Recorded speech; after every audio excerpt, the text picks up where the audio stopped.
Indian economy making selected few richer and more than 97% poorer. ये सरकार की आंकड़े हैं, इसलिए हम लोग ने अपनी तरफ से नहीं बोला है इसमें। मैं इसमें रिक्वेस्ट करूंगा सुधांशु को टू लीड दी डिस्कशन। मैं इसमें सेकंड फिडल रहूंगा और मेरे साथ जो जो है उनको इंट्रोड्यूस सुधांशु कर देंगे। प्रोफेसर अरुण कुमार साहब हैं, जयंत कृष्णा साहब हैं, अनुपम चतुर्वेदी साहब हैं, विवेकांत Upadhyay ji so kind that सुबह से वो जब मैं उनसे कह रहा हूं तो ही पिचिंग इन, वो आ जा रहे हैं। लेकिन ये आपका सेशन है जिसमें विभव जी आपको ज्यादा थोड़ा मैं आपका इंटरेक्शन चाहेंगे इसमें। सुधांशु जी थैंक यू। तो जैसा आनंद ने बताया, विभव उपाध्याय जी सुबह से ही हम लोगों के साथ हैं, architect of modern India Japan partnership and the newly established alternative development model ADM। और हम लोगों के साथ हैं professor Arun Kumar, a well-known economist, a lifelong professor in GNU and acknowledged expert on development, public finance, public policy and macroeconomics. He is currently the Malcolm S. Adiseshaiya Chair Professor at Institute of Social Sciences, New Delhi. Anupam Chaturvedi, वो director and chief representative हैं DZ bank AG के। और जनाब Jayant Krishna, senior fellow, centre of strategic and international studies. तो जैसा कि subject Anand ने बताया है, making a selected few richer and 97% poorer over the past year. तो मैं प्रोफेसर अरुण कुमार आपके साथ एक सवाल करना चाहूंगा पहले कि एज इंडिया की इकोनॉमी जो है वो तो अब लास्ट ईयर श्रिंक की है और शायद करोड़ से भी ज्यादा लोगों का अनएम्प्लॉयमेंट हुआ है। लेकिन fortunes of the countries top 1% richest have swollen. उनकी जो शेयर ऑफ वेल्थ और income for 1% at the top वो लगातार बढ़ी है। और अगर हम ये और देशों में भी बढ़ी है, लेकिन अगर हम इसको लार्ज इकोनॉमीज के साथ कंपेयर करें, अमेरिका, रशिया, जर्मन और चाइनीज, तो इन सबसे ज्यादा है हमारी। मेरे ख्याल से क्रेडिट स्विस का एक एस्टिमेट आया था 39%। तो ये जो सारी बात इंक्लूसिव डेवलपमेंट की रही है, ये क्या एक मिराज है? और हमारा 1990 से लेके आज तक का रिकॉर्ड कैसा है और खास करके आज कैसा है? प्रोफेसर अरुण कुमार, आप अनम्यूट कर लें सर। प्रोफेसर साहब, म्यूट कर दिया गया, मेरा अनम्यूटेड था, वो म्यूट हो गया। बट एनीवे कई सारे सवाल एक साथ हैं। एक तो कि हिस्टोरिकली क्या हुआ है 1991 के बाद, दूसरा आज क्या हुआ है और किस प्रकार से हुआ है। ये जो असमानता है गरीब और अमीर के बीच में, वो किस प्रकार से बढ़ी है। तो सबसे पहले तो अभी की बात कर लें, फिर उसके बाद बात करेंगे कि कैसे 1991 से क्या हुआ है। तो अभी ये जो हमारा पैंडेमिक है, इसमें लॉकडाउन लगाना ज़रूरी है, क्योंकि ये बहुत ही विरुलेंट है डिजीज़ और फैलता है। तो जब तक लॉकडाउन नहीं होगा तो फैलता रहेगा और हमारे जो हेल्थ सिस्टम है उसको ओवरवेल्म कर देगा। तो ये बाकी देशों में भी देखा गया, हमारे यहाँ और भी। लेकिन हमारे यहाँ जो एक समस्या है वो ये कि हमारा जो असंगठित क्षेत्र है वो बहुत बड़ा है। 94% लोग असंगठित क्षेत्र में काम करते हैं और 6% लोग संगठित क्षेत्र में काम करते हैं। और असंगठित क्षेत्र को सबसे ज़्यादा चोट लगती है, क्योंकि वो लोग घर से जब बाहर नहीं निकल पाएंगे, काम पे नहीं जा पाएंगे, तो उनका जो आमदनी है वो ख़त्म हो जाती है और एक तरह से कहा जाए तो ज़ीरो हो जाती है आमदनी। तो संगठित क्षेत्र है वो फिर भी थोड़ा बहुत काम कर सकता है। और ख़ासकर जो हमारे एसेंशियल प्रोडक्शन है, जैसे कि फार्मा सेक्टर का है, टेक्नोलॉजी सेक्टर है, IT सेक्टर है, FMCG सेक्टर है, इनमें काम फिर भी चलता रह सकता है। तो इससे असमानता तो बढ़ेगी ही, क्योंकि संगठित क्षेत्र में गिरावट कम है और असंगठित क्षेत्र में गिरावट ज़्यादा है। और संगठित क्षेत्र में भी अगर आप देखें तो कई सेक्टर्स हैं जो अच्छा करेंगे, जैसे कि फार्मा सेक्टर है, ई-कॉमर्स है, आपका जो टेक्नोलॉजी सेक्टर है, IT सेक्टर है, ये सब अच्छा करेंगे। तो मतलब कि दो तरह की असमानता है, एक तो असंगठित और संगठित क्षेत्र के बीच में, और दूसरा संगठित क्षेत्र में भी जो कंपनियां बंद हो गई, जैसे कि सर्विसेज सेक्टर में आपके जो एयरलाइंस हैं, होटल्स हैं, रेस्टोरेंट्स हैं, ये सारी चीज़ें जो कॉन्टैक्ट से जो रिलेटेड हैं, वहाँ पे काम ठप हो गया। और कई और जो हैं जहाँ पे काम चलता रहा। तो ये दो तरह की। फिर आपने जिक्र किया कि लोगों के नौकरी चली गई, तो नौकरी जैसे कि बताया सीएमआई के आंकड़ों ने कि पिछले साल अप्रैल में 12.2 करोड़ लोगों की नौकरी चली गई, लेकिन मेरा मानना है कि एक्चुअली में जो काम रुका वो करीब 20 करोड़ लोगों का रुक गया था। क्योंकि अगर आप फैक्ट्री में काम कर रहे हैं, फैक्ट्री बंद हो गई है पर आप अनएम्प्लॉयड नहीं है क्योंकि आप उसके रोल्स पे हैं। अगर आप टीचर हैं, आप काम पे नहीं जा रहे हैं लेकिन आप जो रोल्स पे हैं स्कूल और कॉलेज के, आप सरकारी मुलाजिम हैं, आप काम पे नहीं जा रहे हैं लेकिन आपको तनख्वाह मिल रही है, तो काम रुक गया, यानी कि जीडीपी में गिरावट और ज्यादा हो गई। तो जीडीपी की गिरावट काम रुकने से है, न कि सिर्फ बेरोजगारी से है। तो इसलिए मेरा मानना है कि 20 करोड़ लोग का काम एकदम रुक गया। अच्छा, इसमें अब जैसे सीएमआई के आंकड़े बताते हैं कि करीब 1.8 करोड़ लोग जो संगठित क्षेत्र के हैं उनका काम रुक गया, उनकी नौकरी चली गई, और उसमें 50 लाख ऐसे थे जो प्रोफेशनल्स थे जिनका काम रुक गया। तो यानी कि संगठित क्षेत्र में भी असमानता बढ़ी, असंगठित क्षेत्र और संगठित क्षेत्र के बीच में तो बढ़ी। इसमें एक जेंडर डायमेंशन भी है क्योंकि औरतों में ज्यादा काम कम हुआ, वहां पे ज्यादा गिरावट आई। तो जो औरत और आदमी के बीच की जो असमानता है वो पहले से बढ़ रही थी, वो और ज्यादा बढ़ गई। तो यानी कि इसके कई पहलू हैं जो असमानता जो इस समय हुई, और इसीलिए सरकार ने कहा कि मतलब जो आंकड़े आ रहे हैं बाकी और जगह से, तो उसमें पता लगता है कि करीब 23 करोड़ लोग गरीबी की रेखा के नीचे चले गए। तो यानी कि जो लोग पहले गरीबी की रेखा के ऊपर आ गए थे उनपे भी गिरावट हो गई। तो अब इस समय ऐसा लगता है करीब 50 करोड़ लोग गरीबी की रेखा के नीचे हो गए हैं, क्योंकि पहले से ही करीब 23-24 करोड़ लोग थे जो कि गरीबी की रेखा के नीचे थे। अब ये माना जाना चाहिए कि देखिए, गरीबी की रेखा का मतलब होता है अति गरीब। अगर आप अति गरीब हैं, उससे आप 5 रुपए या 10 रुपए प्रतिदिन ज्यादा कमाते हैं, तो ये नहीं कि आप अमीर हो गए, आप फिर भी गरीब हैं। तो मेरा मानना है कि अगर हम दिल्ली का जो एक सोशो इकोनॉमिक सर्वे आया था 2018 में, वो बताता है कि 90% लोग 25,000 रुपए से कम खर्च करते हैं प्रति माह एक परिवार के तौर पे। तो ये मैं मानता हूँ ये गरीब लोग हैं, जो कि मतलब अति गरीब तो उसमें भी मतलब अगर देखें तो 43% हैं जो कि 10,000 रुपए प्रति माह से कम परिवार के तौर पे खर्च कर रहे थे। तो गरीब मतलब करीब 90% हो गए। तो इस तरह से अगर आप देखें तो बहुत ज्यादा परेशानी आ गई, और इतनी परेशानी और किसी देश में नहीं आई क्योंकि वहां पे इतना बड़ा असंगठित क्षेत्र नहीं था। दूसरा, सरकार की नीतियों ने वहां पे सपोर्ट किया गरीबों को, जैसे कि अमेरिका में ट्रिलियंस ऑफ डॉलर्स का स्टिमुलस पैकेज दिया, तो उनका जो फिस्कल डेफिसिट जो था वो 20% से भी ज्यादा हो गया, जबकि हमारा जो फिस्कल डेफिसिट था वो इतना नहीं बढ़ा, क्योंकि जो हमारे बजट से सपोर्ट गया गरीब आदमी के लिए वो महज 1.5% था जीडीपी का। तो इसलिए यहाँ पे जो गरीबों पे ज्यादा असर पड़ा बनिस्बत और देशों में। इसीलिए आपने देखा कि जिस तरह से पलायन हुआ, असंगठित क्षेत्र के जो काम करने वाले थे वो लाखों करोड़ों की संख्या में शहर से गांव में गए, क्योंकि उनको काम नहीं था, और गांव में भी गए तो वहां पे भी काम ठीक से नहीं मिला, क्योंकि आरबीआई के आंकड़े बताते हैं कि लोगों को सिर्फ 50 दिन का काम मिला रूरल एम्प्लॉयमेंट गारंटी स्कीम के तहत। यानी कि पूरा 100 दिन का काम भी नहीं मिला। यानी कि जो इनकम को सपोर्ट उनको मिल सकती थी रूरल एम्प्लॉयमेंट गारंटी स्कीम से, वो भी पूरी तरह से नहीं मिली।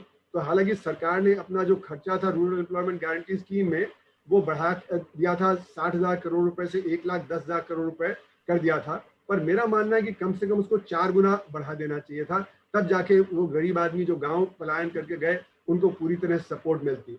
अब दूसरा जो सवाल आपने किया कि सन 91 के बाद से क्या हुआ, तो सन 91 के बाद आप अगर देखें तो हमारा जो एक जो गरीबी और अमीरी के बीच का जो पैमाना होता है वो लेबर और कैपिटल, कि लेबर क्या कर रहा है और कैपिटल क्या कर रहा है।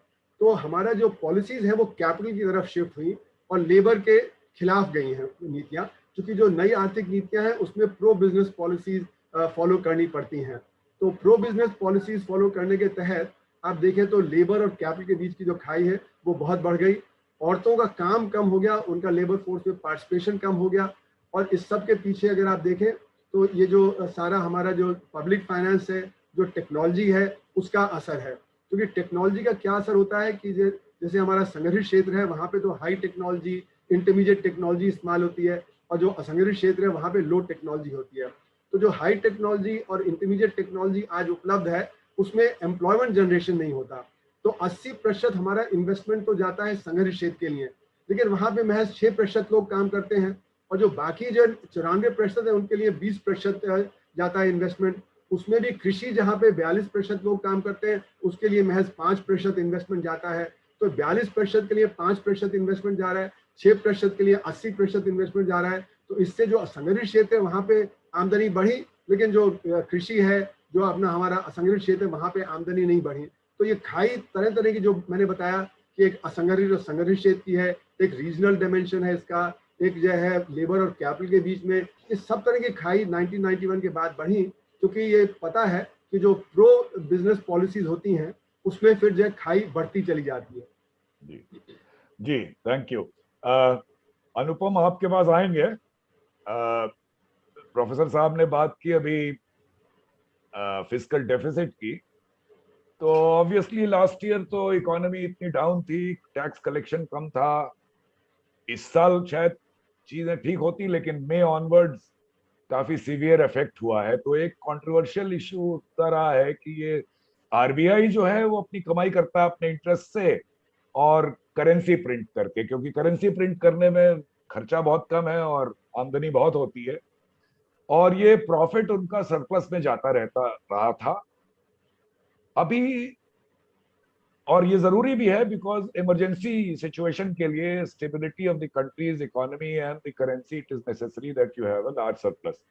लेकिन ये जो सरप्लस सरकार को ट्रांसफर करना शुरू हुआ है ज्यादा अमाउंट में, और इस साल तो कोई 99,000 करोड़ 9 महीने में ट्रांसफर किया गया है, जबकि इसको आरबीआई ने कहा it is purely an accounting issue and not related to any policy change, as there was a lower risk of capital provisioning due to slower expansion of its balance sheet last fiscal. तो आप कैसे देखते हैं इसको, ये जो इतना large scale transfer है इकोनॉमी के लिए और कंट्रीज फ्यूचर के लिए, how do you see this? आप अपने को प्लीज अनम्यूट योरसेल्फ, अनम्यूट कर लें Anupam. Thank you for this opportunity.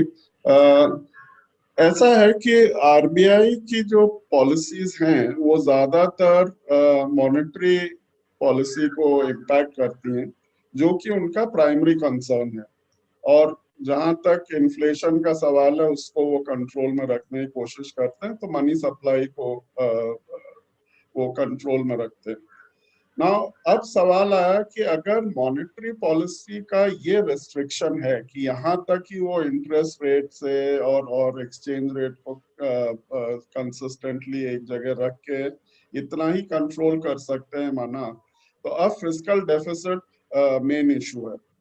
ना फिस्कल डेफिसिट में 2-3 चीजें इंपॉर्टेंट हो गई।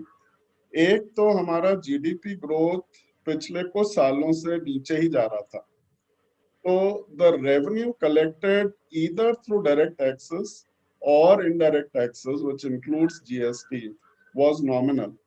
और GST में लीकेज हो रहा था। लीकेज इसलिए हो रहा था, maybe it was not intentional, but probably a lot of people were not even aware how to pay the GST. So there was a technical glitch there. Now इन सब को लेते हुए फिर आपका पेंडेमिक आ गया, तो in any case economic activity बहुत low हो गई. Now government has to also spend a lot of money on whatever liquidity infusion they need to make. They have been making, which is not up to the required level, up to the desired level. So that is one component. The second is that they are continuously infusing funds into schemes of the government, which includes providing, let's say,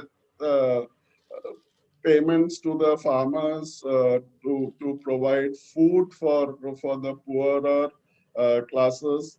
ये सारी चीजें मिला के जिस तरह का खर्चा उन्हें करना पड़ा है, which is adding to their deficit, has to be taken up from somewhere. Now, one of the factors is, of course, the dividend, so-called dividend being paid or draws from RBI. ये थोड़ा compulsive हो गया. It is out of order, of course, but nonetheless, it is an exceptional circumstance. So, जहाँ तक it is not hurting the larger economy, I think ये उनको करना ही पड़ा. So that's as far as I understand the whole story. आपको unmute करना पड़ेगा। जी जी, उपाध्याय साहब, उपाध्याय साहब, आपके लिए एक सवाल है, अगर आप आएंगे। बिल्कुल, मैं यहाँ हूँ। जी जी जी। तो एक तो जो हमारे प्रोफेसर साहब ने भी कहा वो, और चूंकि आप जापान के बारे में इतना समझते हैं, तो दोनों मिला के एक छोटा सवाल आपके लिए है। एक तो ये हमारे यहाँ आत्मनिर्भर भारत की बहुत बात हुई, ये था कि मेक इन इंडिया के जो हमारे शेर हैं ये अब दहाड़ेंगे और अब दहाड़ के ये आत्मनिर्भर बनेंगे। पर लगता है कि थोड़ी बहुत परिंग कर ली उन्होंने, लेकिन वो उतना दहाड़ नहीं पाए। और इरादा कुछ ये रहा कि ज्यादा से ज्यादा मैन्युफैक्चरिंग हो इंडिया में, और डायरेक्ट फिस्कल स्टिमुलस, इसके लास्ट ईयर का जो much touted 20 lakh crore package था, fiscal stimulus, easy credit to MSMEs, liquidity infusion by various RBI measures, collateral free, partially guaranteed EC loans, ये सब तो था, but not much for stimulating demand and money in hands of people, जैसा professor साहब ने भी कहा।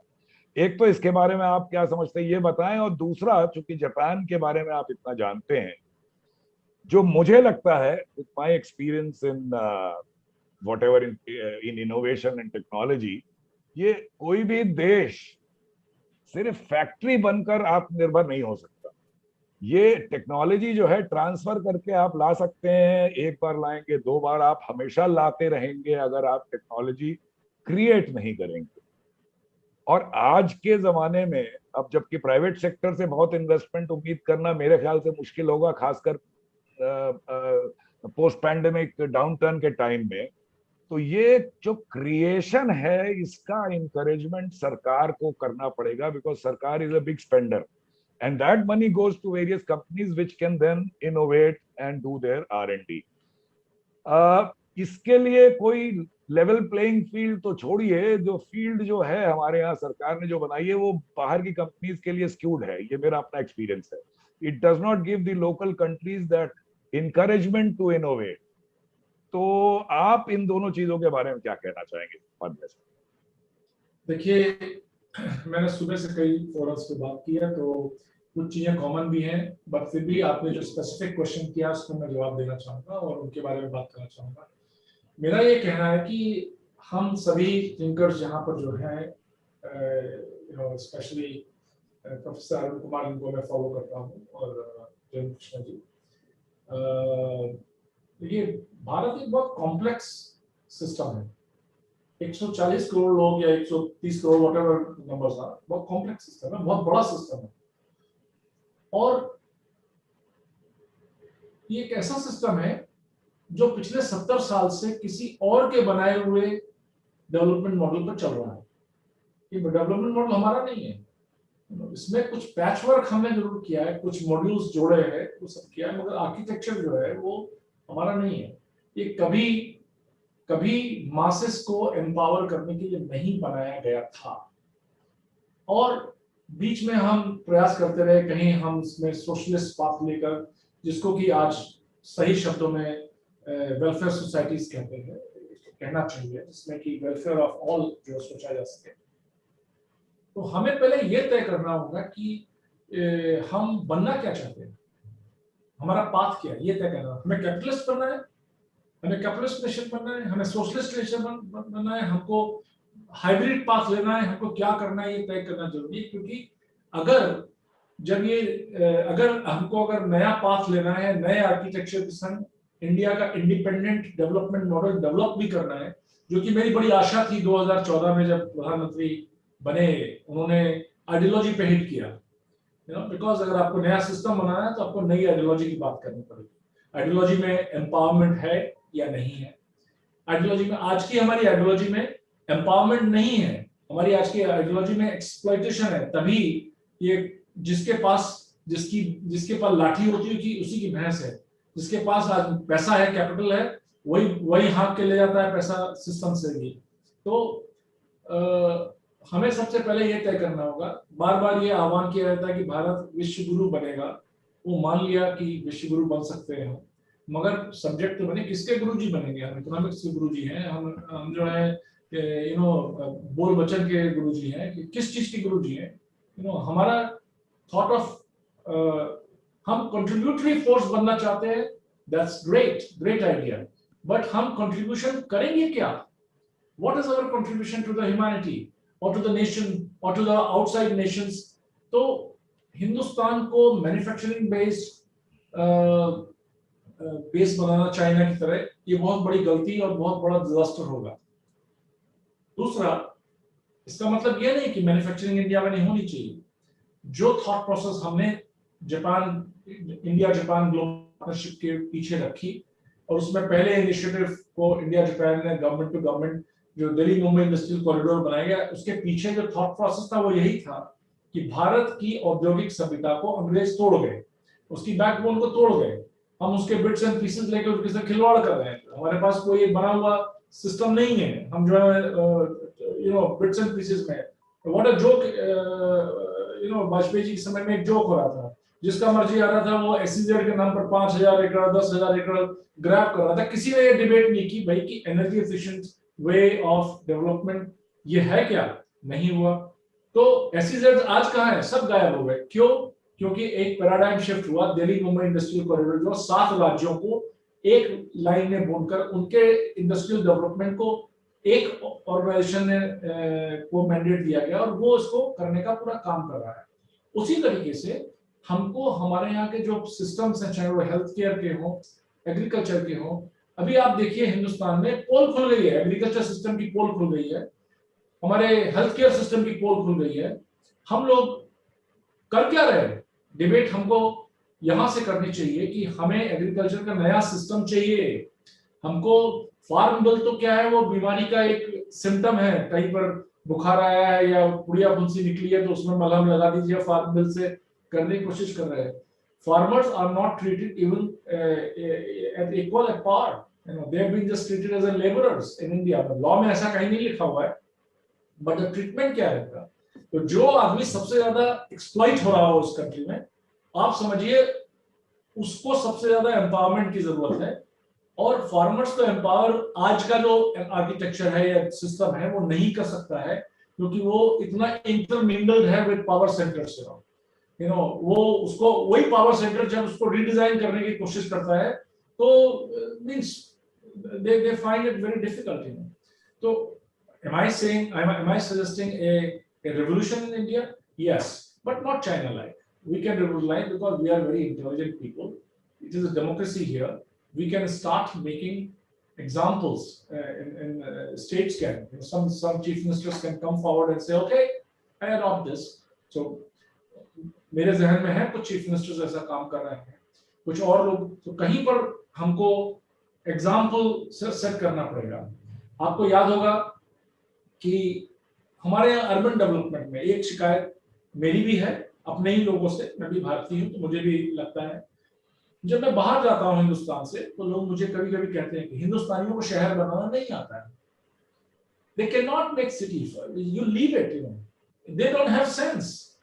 शहर को डिजाइन करना छोड़ दो। वो क्यों हुआ ऐसा क्यों हुआ? इसलिए हुआ क्योंकि शहर बनाने की जिम्मेदारी जो है वो हमारे सिटीजन्स की नहीं थी, उनकी रहने की थी। किसी और ने बनाया, किसी और ने चलाया। बाद में वो उसके जो बेसिक स्ट्रक्चर्स बन गए उनको केवल हमने प्रमोट करने का काम किया, उनमें पैबंद लगाया। अभी भी जो स्मार्ट सिटी की बात चल रही है वो केवल पैबंदी हो रही है बेसिकली। उनको जो है रीहॉल या एक प्रयास किया जो आदरणीय नरेंद्र मोदी जी का बड़ा इनिशिएटिव था, जिसमें मैंने भी कुछ सपोर्ट किया था, जो बनारस और क्योतो को एक ब्राउन फील्ड में बनाने का प्रयास था। मगर कहाँ बात खराब हो गई? हमने सोचा कि शादी है, चलिए इनवाइट कर लीजिए सबको इनवाइट कर लिया। मगर भाई शादी है तो न्योता दिया है सबको, तो उसमें आपको कड़ाहा चढ़ाना पड़ेगा ना, खाना बनाना पड़ेगा ना सबके लिए। So you have to do implementation. Implementation is where we are failing. One more thing which I have seen from outside into India. India is hungry. India is hungry, burning with passion. But digestion system? No. We have a very poor digestion system as far as the economy is concerned. Even if the world wants to put trillions of dollars in India, we cannot consume. Products cannot be the symbol of economy. They are the byproduct of a byproduct. Economy is a byproduct and the products are the byproduct of the economy. So हमको fundamentals को approach करना जरूरी है। और corona ने हमें ये मौका दिया है कि हम संगठित होके, हम सारे विचारक लोग, हमको पॉलिटिशियंस को भी बुलाना चाहिए, बिकॉज आज जो साल का लड़का है, जो व्यक्ति है या लड़की है, जो इसके पास एम्बिशन है पब्लिक सर्विस करने के, अगर उनको आज समझाया तो शायद हमारी नेक्स्ट जनरेशन में ये इम्प्लीमेंट हो जाएगा, क्योंकि ये किसी एक व्यक्ति का काम नहीं, लीड कोई कर सकता है। महात्मा गांधी ने जो बात कही थी वो आइडियली एंड थियोरेटिकली फैंटास्टिक थी, डॉक्टर कलाम ने उसको इम्प्लीमेंट करने की कोशिश की, मगर ये देश बहुत बड़ा है, तो हमें ये डिबेट करनी पड़ेगी यहाँ पर कि अगर हम इस देश का ऑपरेटिंग सिस्टम और डेवलपमेंट एक साथ चेंज कर सकते हैं? नहीं, हमको टुकड़ों में करना पड़ेगा। कहाँ से शुरू करना है, क्या? तो इसमें सरकार और इंटेलेक्चुअल्स को साथ में मिलकर काम करना पड़ेगा, और जो कुछ हम लोग कर रहे हैं वो कर रहे हैं, बट हमारे अकेले करने से नहीं होगा। इसमें और भी किसी तो अभी जो क्या समस्या है, अभी समस्या यह है डायलॉग टूट गया है। बताइए मुझे, सरकार ने कभी जो है पब्लिक डिबेट या इंटेलेक्चुअल्स को बुलाया हो? अब कई सरकारों की बात कर रहा हूं, इस सरकार की बात नहीं कर रहा हूं, जहां पर कि भाई बात कहां होती है, बात उन चीजों की होती है। तो इन्होंने अज्यूम कर लिया है हमारी सरकारों ने कि ये जो ये आर्किटेक्चर है इकोनॉमी का, ये ग्रांटेड है, ये पुरानी आइडियोलॉजी से बना के ही हमको चलाना है आगे। तो यहाँ पर डिबेट हमको जरूरत है वेरियस स्टेक होल्डर्स के बीच में कि हमको अडॉप्ट करना क्या है। केवल जो यूनाइटेड नेशन ने कह दिया एसडीजी, तो हम एसडीजी पकड़कर उसको बेच रहे हैं, उसकी मार्केटिंग कर रहे हैं। अरे एसडीजी क्या है? वो आइडियोलॉजी, सिस्टम एंड प्रोडक्ट में लास्ट माइल का पैचवर्क है SDG. It's a useless piece of shit here. I am sorry to use this language, but SDG India के लिए नहीं बने हैं, क्योंकि इंडिया में फर्स्ट माइल ही गड़बड़ है, सेकंड माइल गड़बड़ है। हमें हेल्थ केयर सिस्टम को रीवैम्प नहीं, रीबिल्ड करने की कसम खानी चाहिए कि हम इसको शुरू से बनाएंगे, नया बनाएंगे, और राज्य दर राज्य इसको इंप्लीमेंट करते जाएंगे। यहां से हमको शुरुआत करनी पड़ेगी। मेरा मानना है कि इकोनॉमी में जो आज हमारे बीच में डिबेट हो रही है, वो इकोनॉमी के करंट अफेयर पे हो रही है, और करंट अफेयर मेरा मानना है, अगर हमने आज का जो ढर्रा है जिस पे हमारी इकोनॉमी चल रही है, Hindustan will be a terribly and very difficult nation to work with, because हम limited resources में high ambitions के संग very poor infrastructure में काम करते रहेंगे। रोड बनाने से इंफ्रास्ट्रक्चर नहीं बनने वाला सर, सोशल इंफ्रास्ट्रक्चर जरूरी है। लास्ट माइल में बैठा हुआ आदमी, उसको ये मालूम होना चाहिए कि अगर मैं जब भी चाहूंगा तब फर्स्ट माइल में जाके पार्टिसिपेट कर सकता हूँ। हिंदुस्तान में वो ऑलमोस्ट इम्पॉसिबल है। जी, थैंक यू। आनंद कृष्णा साहब, आपके पास आते हैं तो अब फिर से इकोनॉमी की बात करें एक बार। तो जैसा लास्ट ईयर के मेक के पैकेज की बात हुई 20 लाख करोड़, तो वो स्टिमुलस पैकेज में अगर देखा जाए गवर्नमेंट का फिजिकल कॉस्ट तो 1 से 2% था, जैसा प्रोफेसर साहब ने बताया अभी, नॉट द टाउटेड 10%। और it was all about making credit available, repackaging existing government schemes, और वो जो पैसा पंप प्राइम करना था to boost immediate consumption and investment by investing public capital to enhance purchasing power, which is then spent on consumption and then it boosts demand and that cycle goes on, वैसा कुछ नहीं हो पाया। खैर, अब ये जब इकोनॉमी पिकअप करने लगी तब तक सेकेंड वेव का ये परेशानी आ गई। तो अब going forward how do you see, because government का स्टैंड चेंज होता नजर आ रहा है आपको अभी भी इस बार, या अब ये जो पोस्ट मे का जो इफेक्ट हुआ है लॉकडाउन का काफी सीवियर, उसके बाद आपको क्या लगता है कि सरकार क्या करेगी?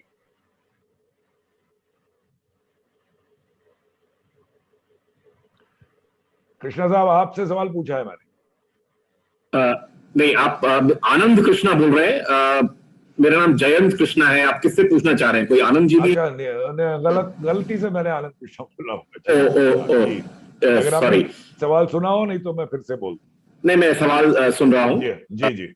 देखिए सुधांशु जी, जो बेसिक इशू है हमारी इकोनॉमी में, अगर हमारी आप टोटल वर्कफोर्स को देखिए, अभी ये जो बात है, मेन मुद्दा हमने जो उठाया है कि why rich are becoming richer and poor may not be becoming poorer, but their gap is increasing every day.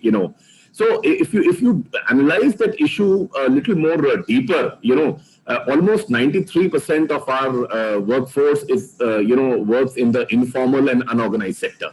And there's no other country in the world of a size that we are of, where such a large scale informalization of labor has happened. Why it has happened? Because our labor laws, both the federal ones and state ones, have remained very, very flawed. एक minute आपको रोकूंगा, अगर ज्यादा हिंदी बोलें तो अच्छा रहेगा।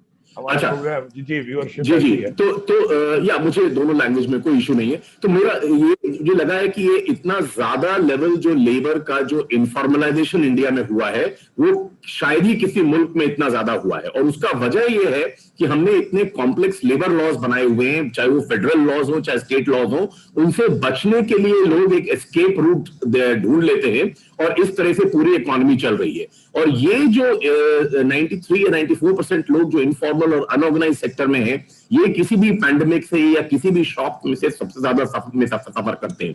हमारी पूरी इकोनॉमिक प्लानिंग में जो फंडामेंटल फ्लॉज हैं, जो मुझे लगता है बहुत ही इंपॉर्टेंट हैं। एक एब्सोल्यूट टर्म्स में मुझे भी बड़ी खुशी होती है जब मैं सुनता हूं कि भारत की रैंकिंग जीडीपी के परचेजिंग पावर पैरिटी के टर्म्स में थर्ड लार्जेस्ट नेशन के तरह से है, या अगर आप नॉमिनल जीडीपी भी देख लीजिए तो फिफ्थ या सिक्स्थ लार्जेस्ट नेशन हम की तरह से हम उभरे हैं। लेकिन अगर आप पर कैपिटा जीडीपी देखिए, पर कैपिटा इनकम देखिए, तो डिपेंडिंग अपॉन नॉमिनल या परचेजिंग पावर पैरिटी के टर्म्स में हमारी जो रैंक है वो डिफर करती है, रेंज करती है 122 से 145।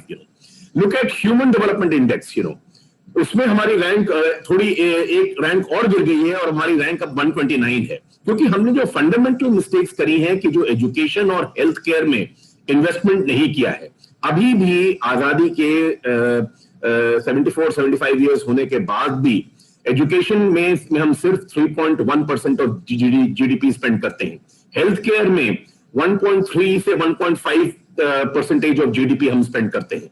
तो जाहिर सी बात है कि अगर हम इतना, और हालांकि टोटल एक्सपेंडिचर ऐसा नहीं है, बिकॉज हेल्थ केयर में प्राइवेट सेक्टर में भी होता है, एजुकेशन में प्राइवेट सेक्टर में भी होता है, ये पब्लिक एक्सपेंडिचर की मैं बात कर रहा हूं, तो वो इतना कम किसी भी बड़े राज्य, किसी भी बड़े कंट्री में इतना कम मनी एजुकेशन और बजटरी एलोकेशन एजुकेशन और हेल्थ केयर के लिए नहीं होता है। और सबने देखा है कि उसकी वजह से क्या हमारे हेल्थ जितने भी हेल्थ इंडिकेटर्स हैं वो खराब है। थोड़े इंप्रूवमेंट्स हुए हैं, लेकिन वो it's not good enough. Education attainments, आप एसर की रिपोर्ट देख के अगर देखें तो आपको लगेगा कि हम किस एजुकेशन सिस्टम की बात कर रहे हैं, जहां पे क्लास 8 में पढ़ने वाला बच्चा क्लास 3 की वर्नाकुलर लैंग्वेज की बुक नहीं पढ़ सकता।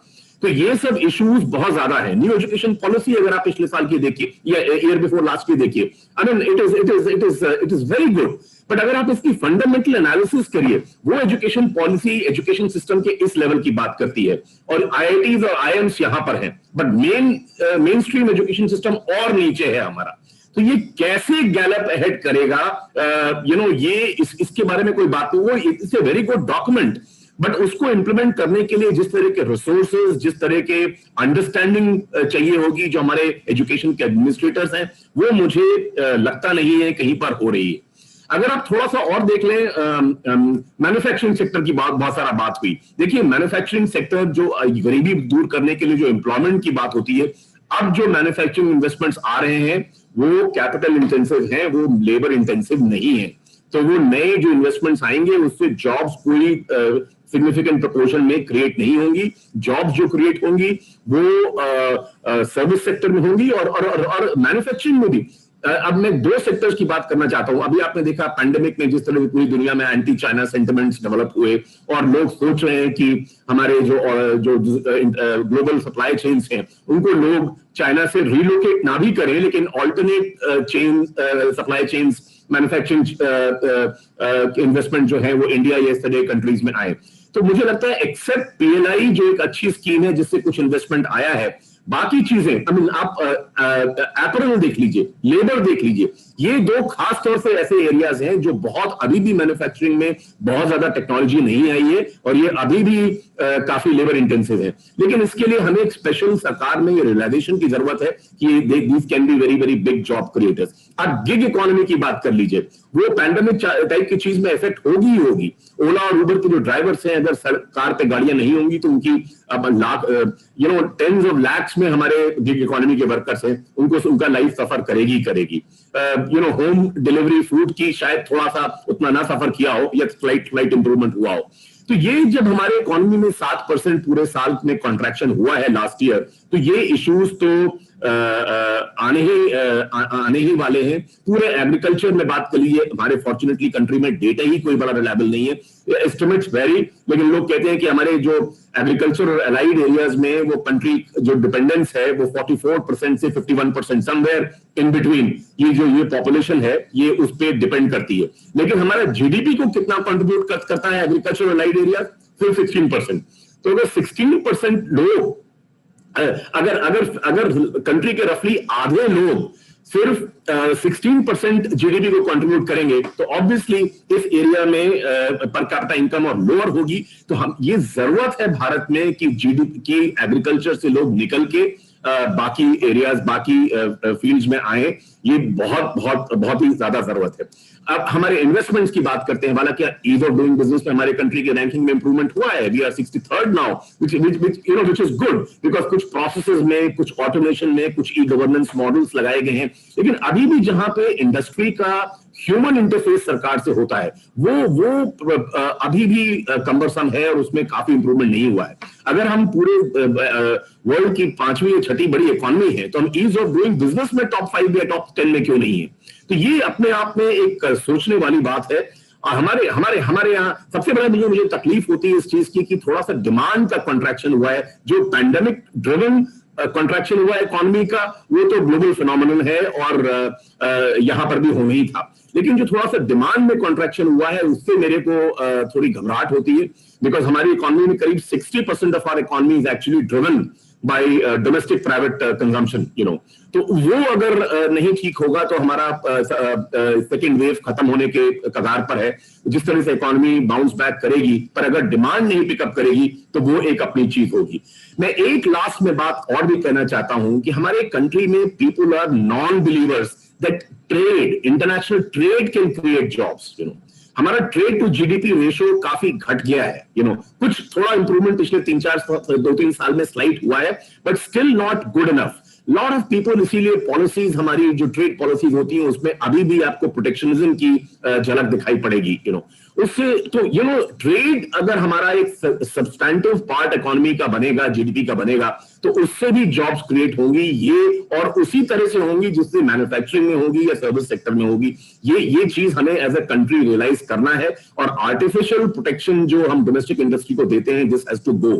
तो आई थिंक ये सब चीजें हैं। अगर इन सब चीजों पे कुछ थोड़ा सा और ऐसा नहीं है कि सरकार ध्यान नहीं दे रही है, बट थोड़ा और ध्यान दे और थोड़ा सा और इस पे सोचे, तो इन सब चीजों से जो स्ट्रक्चरल चेंजेस हमारी इकोनॉमी में जरूरत है वो जब तक नहीं होंगे तब तक जॉब्स नहीं क्रिएट होंगी। और जॉब्स नहीं क्रिएट होंगी तो ये हम थ्रू प्रिज्म ऑफ टाइमलेसनेस हम ये गरीबी की बातें हमेशा करते रहेंगे। और वही होगा कि डिस्पाइट द फैक्ट कि पुअर पीपल की फ्लाइट में स्लाइट इंप्रूवमेंट होगा, लेकिन अमीर लोग और तेजी से आगे बढ़ जाएंगे और उन दोनों के बीच का जो फासला है वो बराबर बरकरार ही नहीं रहेगा, बट शायद बढ़ भी जाए। तो ये आधारभूत परिवर्तन करने की जरूरत है हमारी इकोनॉमी में। जब तक ये सब चीजें नहीं होंगी तब तक हम marginal improvement here and there करके कुछ सेटिस्फैक्शन हो सकता है। लेकिन मुझे लगता है कि ये टाइम आ गया है, और मुझे अच्छा लगा कि सरकार ने कम से कम कुछ एक पैंडेमिक को एज एन अपॉर्चुनिटी यूज किया आगे बढ़ने के लिए। जैसे लेबर रिफॉर्म्स है, पैंडेमिक होते ही कुछ स्टेट्स ने कुछ लेबर लॉज को what do call it withdraw कर लिया या कुछ सस्पेंड कर दिया, टेम्पररी सस्पेंड कर दिया। लेकिन जरूरत यह है कि भारत सरकार को जो स्टेट के कॉम्प्लेक्स लेबर लॉज हैं और जो ज्यादातर इंप्लीमेंट होते हैं लोकल लेवल पे इंडस्ट्री को, उन सब को model code model state level unified labour law बनाने की और उनको स्टेट्स को इंकरेज करने के लिए कि वो अडॉप्ट करें। वही बात 44 फेडरल लॉज जो हैं लेबर के, उसकी बात हुई है कि उसको 4 कोड्स में सिंप्लीफाई करके wage and salary, health and safety और IR और इस तरह की चीजों में 4 अलग अलग कोड्स में उसको करेंगे। उस पर काम शुरू हुआ था लेकिन मुझे लगता है पैंडेमिक की वजह से थोड़ा काम रुक गया है। तो इन सब चीजों को जरूरी है। लैंड एक्विजिशन देख लीजिए, 2013 का जो एक्ट है वो आजकल मुझे लगता है कि we need a political will to change that act, क्योंकि उससे लैंड एक्विजिशन कम्बरसम ही नहीं हुआ है, इतना महंगा हो गया है। अर्बन एरियाज में अगर आपको लैंड लेनी है इंडस्ट्री के लिए तो आपको रफली 2 मार्केट वैल्यू से डबल प्राइस पे करना पड़ेगा। रूरल एरियाज में अप टू 4 टाइम्स पे करना पड़ेगा। तो ये सब चीजें बहुत जरूरी है कि इस पे हम काम करें और नहीं तो हम मार्जिनल इंप्रूवमेंट्स ईयर होते रहेंगे, लेकिन कोई हमने 1991 के रिफॉर्म्स में जो एक कंट्री को एक नई दिशा और नई सोच दी है, उसी तरह की एक नई थिंकिंग की जरूरत है अगर हमको आगे बढ़ना है तेज गति से। मैं 1 मिनट बीच में नहीं, मैं आप ही को हैंड ओवर कर रहा हूँ। आप शायद चारों हमारे पैनलिस्ट से एक सवाल पूछना चाहें। जी, आप ही को हैंड ओवर कर रहा हूँ। आप शायद आपका जो ये 3% और 1% गेटिंग रिचर, इसके बारे में आप सबसे सवाल पूछना चाहेंगे शायद। नहीं, मैं जल्दी से, क्योंकि समय का वो है। प्रोफेसर अरुण कुमार, मैं आपसे एक चीज, क्योंकि बेसिक क्या हो रहा है जो मेरी समझ है, ये CMI का डेटा है जिसमें कहा गया है कि 97% लोग पुअरर हुए हैं, वो उनका कारोबार या उनकी आमदनी कम हुई। अभी जैसा जयंत जी कह रहे हैं कि अपने को एक चीज ये डिसाइड करनी है कि ये हम उस अंत्योदय की बात कर रहे हैं कि उस गरीब आदमी को लेके हम पॉलिसी बनाएंगे कि हम उस अमीर आदमी को लेके बनाएंगे कि उसको यहाँ ईज ऑफ डूइंग बिजनेस हो जाएगा। ये बहुत क्लियर है।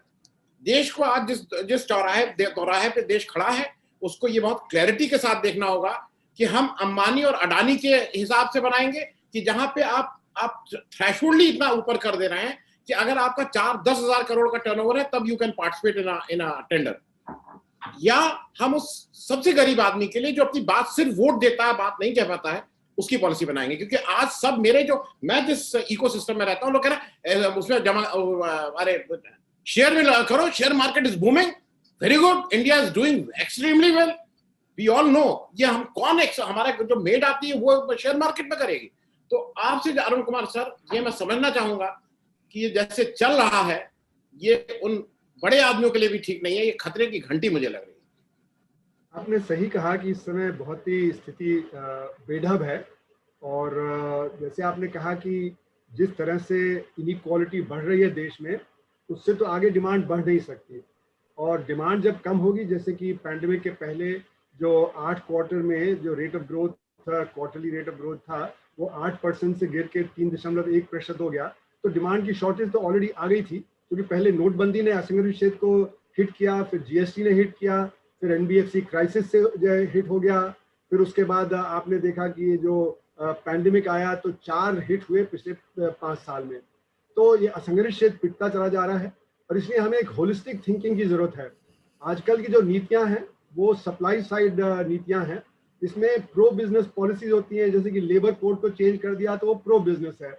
अगर आपने जो कृषि में बदलाव ले आए तो वो भी एक आपने कॉर्पोरेटाइजेशन की तरफ मूव किया है, वो जो किसानों के लिए हित में नहीं है, क्योंकि 86% जो किसान है वो छोटे और मझौले किसान हैं। तो आजकल की जो नीतियां हैं वो इस प्रकार की हैं कि आपका घर आज जल रहा है तो आप ये कह रहे हैं कि भाई ठीक है, हम जो इन्वेस्टमेंट करेंगे तो और जो दमकल खरीद लेंगे और दमकल घर बना लेंगे, तब तक तो आपका घर जल जाएगा। तो ये जो नीतियां हैं बिल्कुल ही उल्टी दिशा में हैं। ये नीतियां, इससे हमारा समाधान नहीं होने वाला, क्योंकि जो आपने देखा RBI के आंकड़े आए कि हमारा कंज्यूमर सेंटिमेंट जनवरी में ऑलरेडी गिर के 53 पे आ गया था, जबकि 1 साल पहले जनवरी में वो था करीब 105 पे। तो 105 से 53 पे आ गया था, और अब वो गिर गया है सेकेंड वेव में। उसी तरह हमारा कैपेसिटी यूटिलाइजेशन जो गिर के 63 पे आ गया था जनवरी 21 में, वो और ज्यादा गिर के अब 50 पे आ गया है, जबकि वो पहले 70 पे होता था। तो इस स्थिति में इन्वेस्टमेंट नहीं होगा। तो जैसे कि कृष्णा जी ने कहा कि जब तक डिमांड नहीं बढ़ाएंगे तब तक आपका जो बिजनेस जब काम नहीं कर पाएगा तो इन्वेस्टमेंट नहीं करेगा, क्योंकि उसकी कैपेसिटी यूटिलाइजेशन कम है। तो डिमांड बढ़ाने के लिए आपको गरीब आदमी के हाथ में पैसा देना पड़ेगा। और ये जो आज की नीतियां हैं जिससे स्टॉक मार्केट बहुत अच्छा कर रहा है जबकि अर्थव्यवस्था डाउन है, तो आरबीआई के गवर्नर ने पिछले 6 महीने में 4 बार क्वेश्चन किया है कि जो स्टॉक मार्केट है और जो रियल इकोनॉमी है इसके बीच में कोई तालमेल नहीं बचा है और ये बहुत ही एक अनस्टेबल सिचुएशन में पहुंच गया है। तो ये जो अनस्टेबल सिचुएशन है वो इसलिए हुआ है कि हमने हर तरह से टेक्नोलॉजी को प्रमोट किया है और टेक्नोलॉजी के प्रमोट करने से हमारे जो असंगठित क्षेत्र है वही बढ़ा है और संगठित क्षेत्र बढ़ नहीं रहा है। संगठित क्षेत्र में प्रोडक्शन बढ़ रहा है लेकिन एम्प्लॉयमेंट नहीं बढ़ रहा है, जिसको हम कहते हैं जॉबलेस ग्रोथ। तो हमारे यहाँ असंगठित क्षेत्र इतना ज्यादा इसलिए है क्योंकि हमने टेक्नोलॉजी गलत एम्प्लॉय की है, हमारी पब्लिक फाइनेंस की नीतियां गलत हैं। वो इसलिए नहीं है कि हमारा लेबर लॉज खराब है, लेबर लॉज से कोई लेना देना नहीं है क्योंकि असंगठित क्षेत्र जो है वहां पे कोई लेबर लॉज तो अप्लाई नहीं होते हैं। आप कृषि में किसी भी दिन उसको रखें, किसी भी दिन निकाल दें, तो 93% जो लेबर हमारे यहाँ काम करता है उसको किसी तरह का कोई प्रोटेक्शन नहीं है, जब मर्जी निकाल दीजिए, जब मर्जी रख लीजिए। तो इसलिए लेबर लॉज की वजह से हमारा बड़ा असंगठित क्षेत्र ये बात नहीं है। हमारा असंगठित क्षेत्र इतना बड़ा इसलिए है क्योंकि हमने टेक्नोलॉजी पॉलिसीज गलत इख्तियार की हैं, हमने जो अपना जो पब्लिक फाइनेंस है वो गलत किया है। हमारा जैसे अब आप जीएसटी देखिए, जीएसटी ने असंगठित क्षेत्र को बड़ी बुरी तरह से पीटा है क्योंकि हालांकि असंगठित क्षेत्र को बाहर रखा है जीएसटी से, लेकिन उसको इनपुट क्रेडिट नहीं मिलता, वो इनपुट क्रेडिट दे नहीं सकता और रिवर्स चार्ज लग जाता है अगर वो 1 करोड़ 1.5 करोड़ तक हो। तो ये सब के चलते हुए वो उससे डील नहीं कर पाता। तो मैंने जैसे बार बार कोट किया है प्रेशर कुकर इंडस्ट्री के चेयरमैन मिस्टर जगन्नाथन को, उन्होंने कहा कि हम 30 यूनिट हैं, 5 बड़े यूनिट है, 25 छोटे यूनिट है और डिमांड 25 यूनिट से हमारी तरफ शिफ्ट हो गई क्योंकि वो जीएसटी से डील नहीं कर पाते। तो हमारी ग्रोथ 24% हो रही है, वो गिर रहे हैं। तो इसलिए हमारा जीडीपी का डेटा गलत है। जीडीपी के डेटा में हम सिर्फ संगठित क्षेत्र के आधार पर जो डेटा दे देते हैं, जबकि असंगठित क्षेत्र गिर रहा है पिछले 5 साल से। तो इसलिए मेरा मानना है कि हमारी रेट ऑफ ग्रोथ तो नेगेटिव पहले ही हो गई थी और इस समय भी जो सरकार कहती है कि 7% की गिरावट पिछले साल रही, मेरे अनुसार अगर असंगठित क्षेत्र को जोड़ ले तो 29% की गिरावट रही। और यहाँ तक कि कृषि में जहाँ पे सरकार कहती है कि 3% की बढ़त रही, वहां पे भी गिरावट हुई।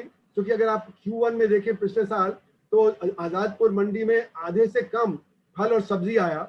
चिकन को हमने कल किया, या अंडों की बिक्री कम हो गई क्योंकि ये 1 करोड़ अंडे हमारे मिड डे मील स्कीम में इस्तेमाल होते हैं, वो इस्तेमाल होना बंद हो गए। और फिर आपका जब फूल जब मार्केट में नहीं आ पाया अर्बन एरियाज में, आपके दूध की खपत कम हो गई क्योंकि मिठाई की दुकान बंद हो गई, आपके जो वेडिंग वगैरह के सारे फंक्शन बंद हो गए। तो मेरा मानना है कि एग्रीकल्चर में भी गिरावट थी क्योंकि हमने ये सारा इंक्लूड नहीं किया। हमारे क्वार्टरली डेटा में हम ये मान लेते हैं कि जो प्रोडक्शन का टारगेट वो फुलफिल हो गया, जबकि टारगेट फुलफिल नहीं हुआ, वहां पे गिरावट आ गई। तो कुल मिला के मेरा मानना है कि हमारा डेटा भी गलत है। और ये जो सप्लाई साइड जो रेस्पॉन्सेज की हम बात करते हैं वो तो आएंगे 3 साल 5 साल बाद, लेकिन जरूरत तो आज है हमें डिमांड क्रिएट करने की। अगर आज हम डिमांड नहीं क्रिएट करेंगे तो आज हमारा वो बढ़त नहीं होगी, और बढ़त नहीं होगी तो फिर जो इन्वेस्टमेंट नहीं बढ़ेगा। तो इस समय कंजम्पशन और इन्वेस्टमेंट दोनों गिर गए हैं। तो हमको एक होलिस्टिक थिंकिंग चाहिए। इस होलिस्टिक थिंकिंग में हम सप्लाई साइड से जाएंगे तो उससे कोई सुधार नहीं होने वाला, बल्कि हालात और बिगड़ जाएंगे। और ये मतलब पैंडेमिक के पहले भी, क्योंकि हमारे जो पॉलिसीज है वो सप्लाई साइड पॉलिसीज हैं, सप्लाई साइड पॉलिसीज की वजह से जीडीपी का रेट ऑफ ग्रोथ ऑलरेडी कम होता चला जा रहा था और अब भी होगा। और दूसरी बात मैं कहूंगा कि अब हम न्यू नॉर्मल की तरफ जा रहे हैं। ये न्यू नॉर्मल क्या है? इसमें और ज्यादा ऑटोमेशन होगा, जितना ऑटोमेशन पहले हो रहा था उससे ज्यादा होगा, और उसकी वजह से एम्प्लॉयमेंट जनरेशन और कम हो जाएगा। अब जैसे कि आपने देखा कि इस दौरान जिसके पास परचेजिंग पावर थी, middle class, upper middle class, वो सारा ई कॉमर्स की तरफ झुक गया है। वो ई कॉमर्स से चीजें ऑर्डर कर रहा है, वो बगल के स्टोर पे नहीं जाता, वहां पे उनकी जो ग्रोथ कम हो गई है। तो जो ये सारा जो हो रहा है ये टेक्नोलॉजी से डिस्प्लेसमेंट होगा, जिससे कि जो हमारा जो अनऑर्गेनाइज सेक्टर है, जिसमें कि माइक्रो सेक्टर में 99% यूनिट्स हैं और उसमें 97.5% एम्प्लॉयमेंट है। जब माइक्रो यूनिट्स ये डिक्लाइन होगा क्योंकि आप टेक्नोलॉजी ज्यादा इस्तेमाल करेंगे large scale medium scale sector में, तो फिर वहां पे अनएम्प्लॉयमेंट जब बढ़ेगा तो उससे डिमांड में और कमी आ जाएगी। तो इसलिए सारी की सारी नीतियां इस समय गलत है। ये टॉप डाउन नीतियां जो हैं, जो 1991 से हमने और ज्यादा कर दी थी, जो हमने 1947 से टॉप डाउन नीतियां अपनाई, इसी के चलते सारी परेशानी है। तो जब तक हम डेवलपमेंट पैराडाइम को दोबारा नहीं सोचेंगे, और खासकर जो आने वाले समय में जो न्यू नॉर्मल की तरफ हम जा रहे हैं, उसमें हम अगर जो नए अपने डेवलपमेंट पैराडाइम को नहीं लाएंगे तो कोई सुधार नहीं होने वाला है। तो इसीलिए अभी सेकेंड वेव की बात ही नहीं है, अभी तो बात थर्ड वेव की भी चल रही है कि शायद थर्ड वेव आ जाए और भी अनिश्चितता बढ़ जाएगी। अगर जो जीडीपी और गिर गया उसकी वजह से, तो इससे और भी समस्या बढ़ जाएगी। तो मेरा मानना है कि कुल मिला के ये जो एक होलिस्टिक थिंकिंग की जरूरत है, जिसमें कि जैसे कि कृष्णा जी ने सही कहा, एजुकेशन के बारे में भी सोचना पड़ेगा, जिसमें टेक्नोलॉजी के बारे में सोचना पड़ेगा, जिसमें टैक्सेशन जो हमारा टैक्सेशन जो इनडायरेक्ट टैक्स की तरफ झुका हुआ है, जीएसटी से हम कलेक्ट कर रहे हैं, डायरेक्ट टैक्स के जो कलेक्शन उतना हो नहीं रहा है जितना, जबकि हमें डायरेक्ट टैक्स से ज्यादा कलेक्ट करना चाहिए, इनडायरेक्ट टैक्स से कम करना चाहिए।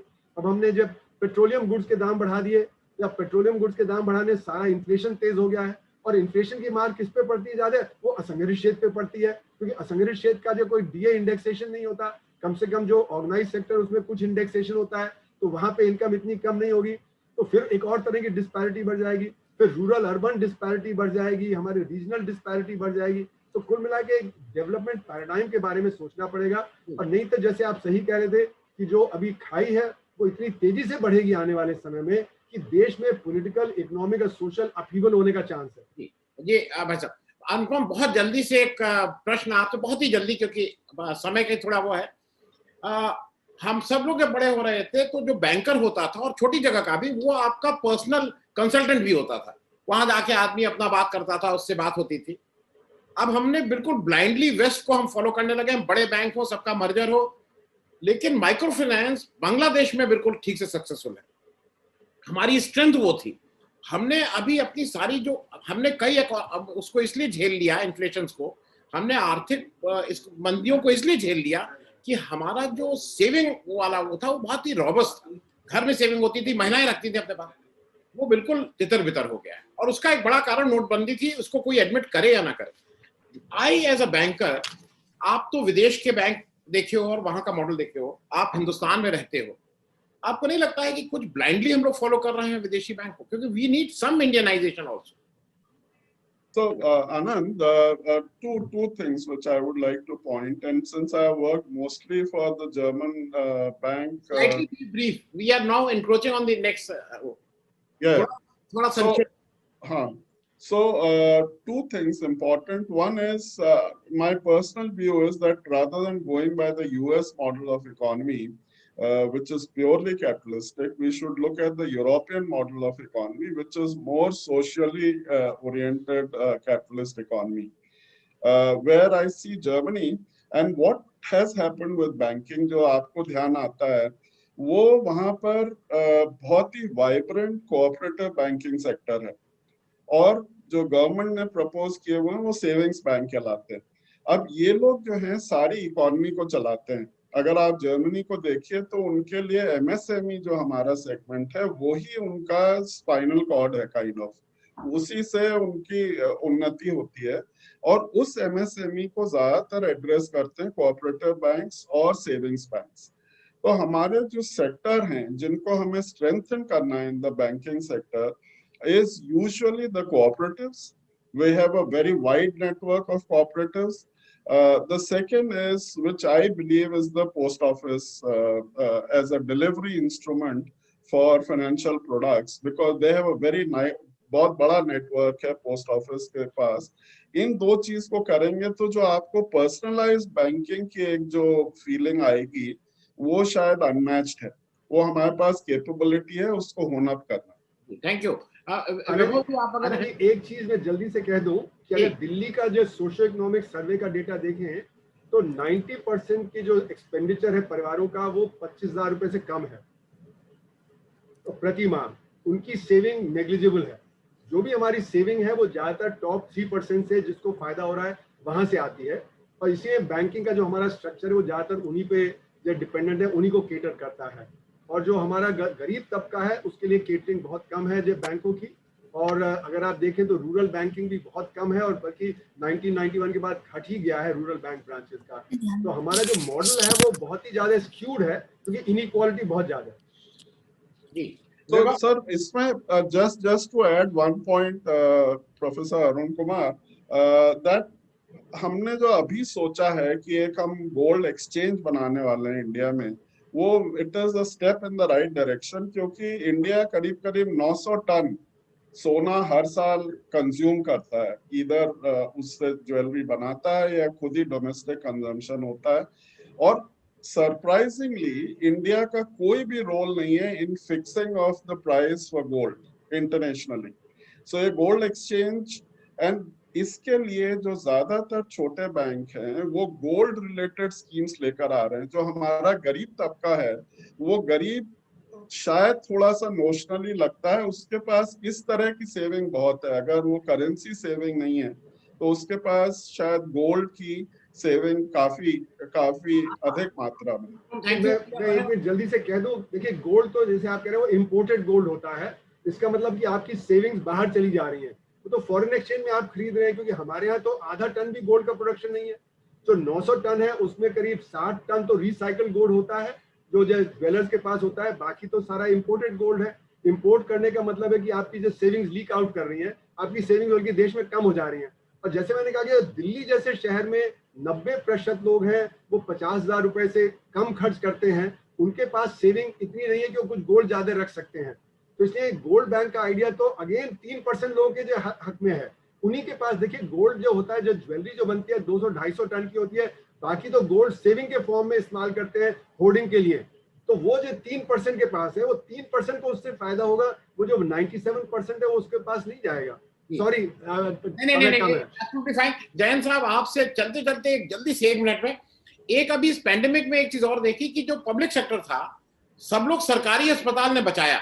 अगर सरकारी अस्पताल नहीं होता तो हमारी और बुरी हालत होती। तो ये जो ब्लाइंडली एक हो गया ना कि सारे पीएसयूज को बेचो, दे आर इनकॉम्पिटेंट, वो किसी लायक नहीं है, एक जनरल एक नैरेटिव है सर। मैं इस पे जल्दी से आपसे पूछ लूंगा क्योंकि आप दोनों तरह से उसमें काम किए हैं, आपका ये एक्सपीरियंस भी है कि क्या पब्लिक सेक्टर को आपको कुछ सहेज के रखना है कुछ सेक्टर्स में, कि एक आंख बंद करके सब जगह उसको बेच देना है? देखिए, ये एक बड़ा डिबेटेबल पॉइंट है। मुझे लगता है कि जो pure business centric public sectors हैं, जिसमें उनको कमर्शियल ऑपरेशंस रन करने, तो government has no business to be in business, तो वहां पे तो डिसइन्वेस्टमेंट में सपोर्ट करता हूं। लेकिन जो पब्लिक सेक्टर कंट्री के कोर सर्विसेज में कंट्रीब्यूट कर रहा है, वहां मैं नहीं, जैसे एयरलाइन चलाना है, एयर इंडिया है, ये कोई कोर सेक्टर नहीं है। एयर इंडिया मतलब इतनी प्राइवेट एयरलाइन से एयर इंडिया को पब्लिक सेक्टर में रखने से कोई फायदा नहीं है, उसको डिसइन्वेस्टमेंट जरूर करना चाहिए। लेकिन तो आई थिंक मुझे कहीं कहीं थोड़ा सा ये जो pure business centric public sectors हैं, I am in favour of disinvestment. लेकिन प्योर जो चीजें वो नेशन बिल्डिंग प्रोसेस पे जो कंट्रीब्यूट कर रहे हैं, उसमें डिसइन्वेस्टमेंट नहीं करना चाहिए, ये मेरा मानना है। Thank you so much, we ran out of time. Vibhav ji, मैं थोड़ा समय मेरा वो हो गया, माफी चाहता हूँ आपसे। आपको आगे किसी और सेशन में अभी हम लोग अकोमोडेट करेंगे। We are just out of time. Can I just say one thing? Can I say one thing? Jain ji ने जो बात कही कि government has no business in doing business, I would like to add one thing into government has no business in doing business, but government has a business to own the business. Okay, fair enough. मैं भी उसी का हूँ क्योंकि मैं public sector से आता हूँ। मुझे जब पब्लिक सेक्टर बिकता है तो मुझे लगता है मेरे घर की जमीन बिक रही है। मतलब हो सकता है मैं उसके बारे में थोड़ा मेरा व्यू अलग हो, लेकिन मुझे लगता है मेरे पिताजी की जमीन बिक रही है जब कोई पब्लिक सेक्टर बिकता है। अगर आपको दी पब्लिक के कार्यक्रम पसंद आते हैं तो इन्हें लाइक करें। अगर आप इस वीडियो को YouTube पर देख रहे हैं तो चैनल को सब्सक्राइब करें, और अगर आप इसे Facebook पर देख रहे हैं तो दी पब्लिक के पेज को लाइक करें। अगर आप चाहते हैं कि हम निष्पक्ष पत्रकारिता को जारी रखते हुए आपसे जुड़े मुद्दों पर सवाल उठाते रहें तो हमें सहयोग करें। आपका छोटा से छोटा सहयोग भी इस मुहिम को जारी रखने में हमें ताकत देगा। डोनेट करने के लिए डिटेल्स जो हैं वो डिस्क्रिप्शन बॉक्स में दी गई हैं। धन्यवाद।